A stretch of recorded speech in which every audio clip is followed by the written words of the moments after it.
Alright, what's up guys? My name is Zach and today I am driving a 1991 Toyota MR-2. Now behind me is a 3.0 liter V6. Down below is a 5-speed manual transmission. If you want to read more of my thoughts, head on over to carmarshal.com/overdrive, where I'll be doing a complete article about the MR-2. But since this car has had an engine swap that is not the stock engine, we will be doing this review in reverse. So we're going to start off with the interior, then we're going to go back to the engine and drivetrain because there's a lot more to talk about there than usual. So in front of me there are 5 real analog gauges. On the left is the tachometer, on the right is the speedometer, in the middle is the battery voltage, on the far left is coolant temperature, and on the far right is my fuel. Very basic gauges, but they're very functional gauges, and that's really the spirit of the MR-2. It's not the most complicated vehicle, but it's useful and it's very fun to drive, which we'll talk about later. On the steering wheel, there are no buttons at all. You do get a little cruise control stalk down at the bottom, but besides that, nothing else on the steering wheel. Really like that really clean look. Of course, it's from the 90s, so you got the big old airbag pillow right in the center of the steering wheel. To the left, I have power mirrors, interestingly enough, for 1991. Door locks, window locks. Even though this is a 2-seater, you're only really locking the one that's about 1.5 feet that way. Windows, and the driver's window is auto, so one push down. Again, I feel like that's a pretty cool feature for 1991. To the right, I have a nice digital clock on the dashboard. Really like that, really easy to read.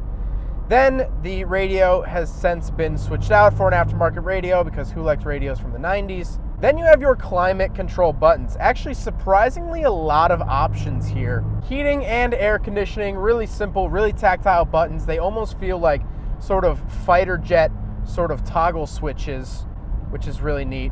Defrosters and all that stuff.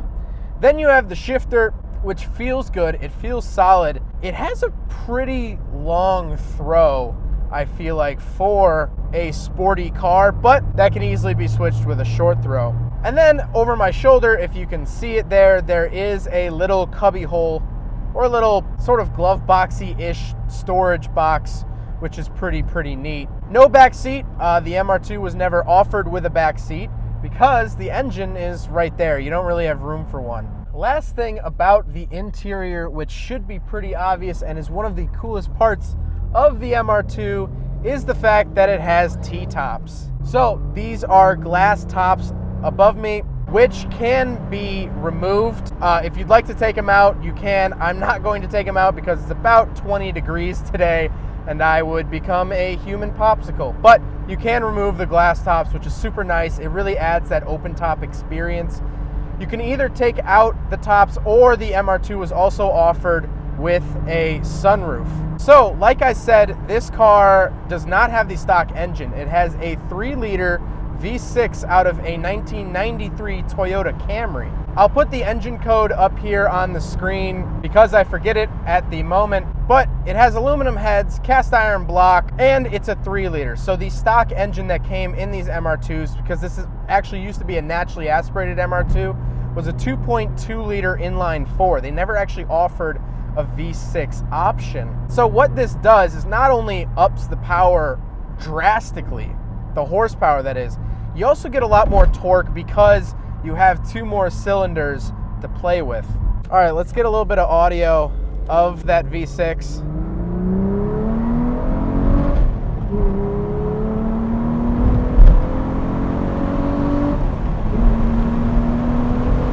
It sounds so good too.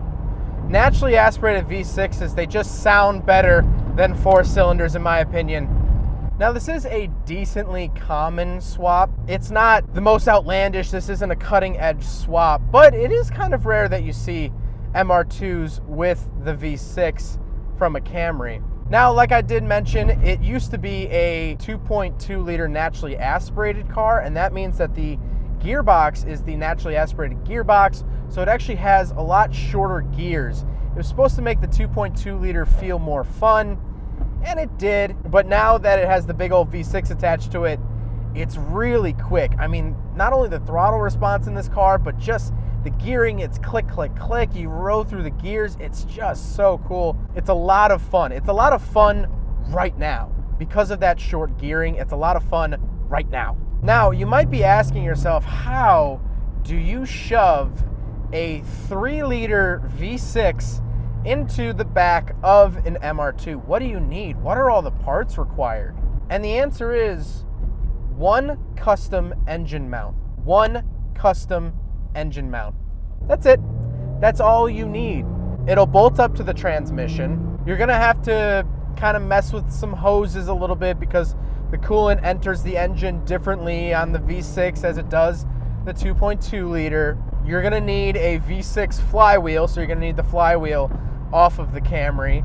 But other than that, it pretty much directly drops in. Lenny, the owner, which thank you so much, Lenny, for allowing me to do this review. This car is so much fun. Lenny told me that you have to modify 8 different wires in order for the V6 to talk to the stock ECU of the MR2. That's it. The V6 just feels so alive. It's quick with its throttle response. It feels like this is how the MR2 should have been.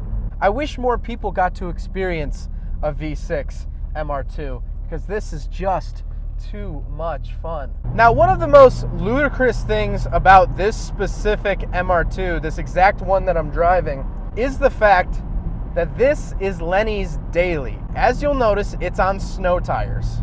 He drives this car about 100 miles every single day, and this swap has not let him down. Because think about it, it's the guts of a Camry. A Camry! One of the most reliable vehicles ever made, ever. So when you put that into an MR2, you have the body, the suspension, and the setup of a sports car, but you have fundamental reliability of a Camry. Now that we got all of that out of the way, let's jump back. Let's talk about the exterior. I think these cars look pretty good. I like the fins. I like the spoiler on the back. I really like the taillights. Surprisingly, when I was driving this car and getting to know this car today, I was looking at the taillights and I thought, wow, I never noticed how good the taillights are. But they're so good.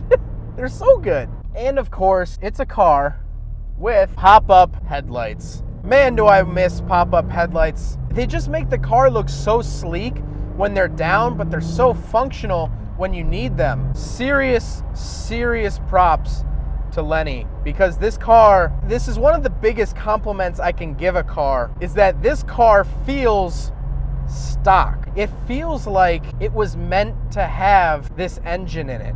All right, viewers, we're coming up on something very weird. This is the cooling zone of a nuclear power plant. Look at the trees now. Look at the trees now.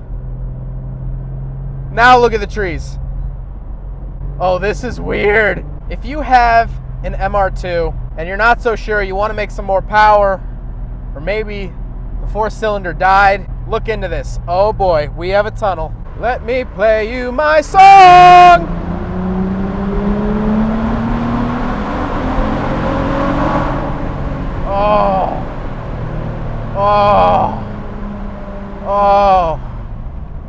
Oh man. There are very few cars, in my opinion, that are genuinely this cheap and this fun. Oh, come on! Oh, a lot of people give it crap for snap oversteer.